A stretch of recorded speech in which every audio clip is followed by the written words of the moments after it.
This is Sue from Ahwatukee, Arizona. And note how proud she is. You know that old saying, "Hell hath no fury like a woman scorned"? I know it has no basis in law, but I've heard it, yes. Well, it is true. My ex and I worked at the same hospital. We have a child together. And wait, is he your ex-husband? No, more like an ex one-night stand thing that happened. So he's not your ex anything?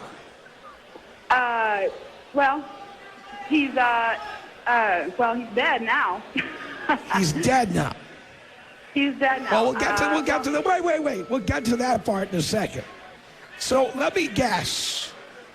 You had a one-night stand with a guy, and when you told him you were pregnant, he said, "That's terrible.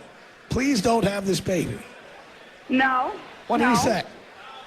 Well, he actually was a little bit not one way or the other. He didn't say don't have it. He didn't say let's get married. He was just like, I was young and didn't quite know what to do, so I did end up having the baby. How old were you? I was 19. You were 19, so you were an adult.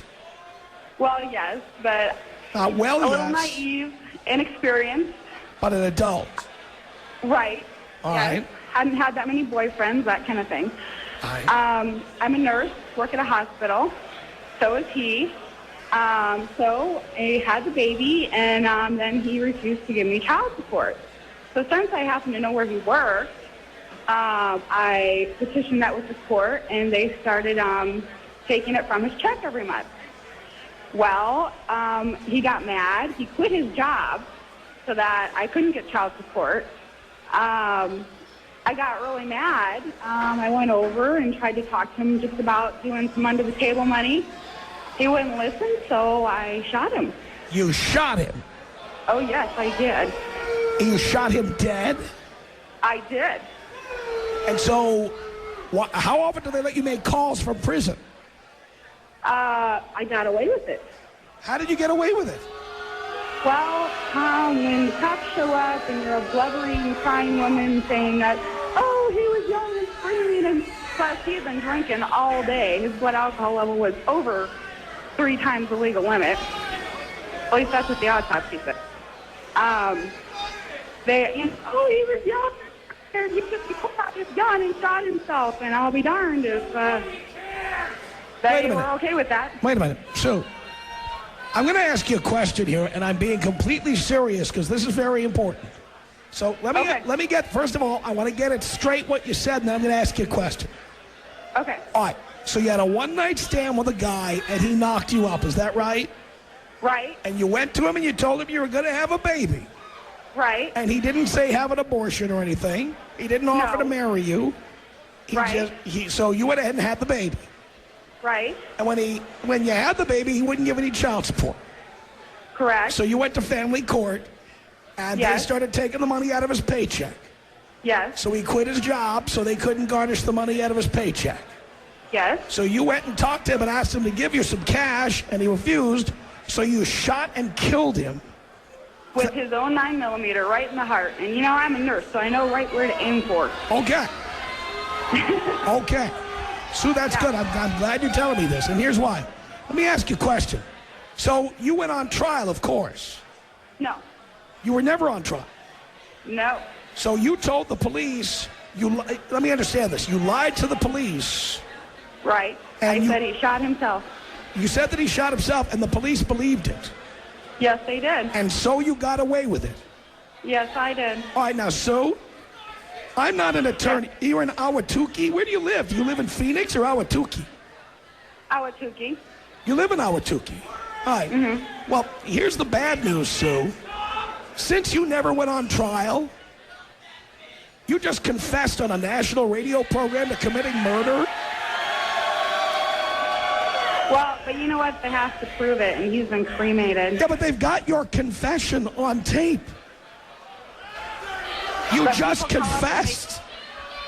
But people call up and make stories all the time. Yeah, but you know what, Sue? I'm going to tell you something. I'm going to tell you something.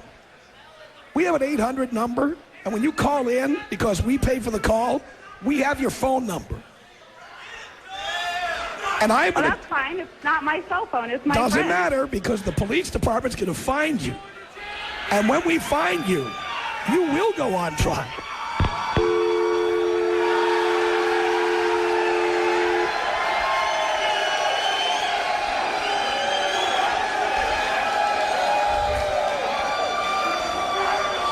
What do you boys think about that, huh? We're going to find that bitch. I'm going to call the... Dean, I want you to call the Ahwatukee Police Department. Dean is going to call the police. We're gonna send that bitch to prison forever. You watch me. If you think I'm not serious, you watch me. You watch me. That bitch is going down. She's going down. We've got her phone number, and if it isn't her telephone, the police are going to find out who her friend Sue is. And if anybody out there knows that voice, you call us immediately. I will personally pay $5,000 out of my own pocket for any information that leads to the arrest and conviction of Sue from Ahwatukee. I will take it out of my own wallet. I will pay $5,000. If you live in Ahwatukee and you know who that is, and we have her arrested and she is convicted, I'll pay you. There it is. Sue from Ahwatukee. If you recognize that voice, call us.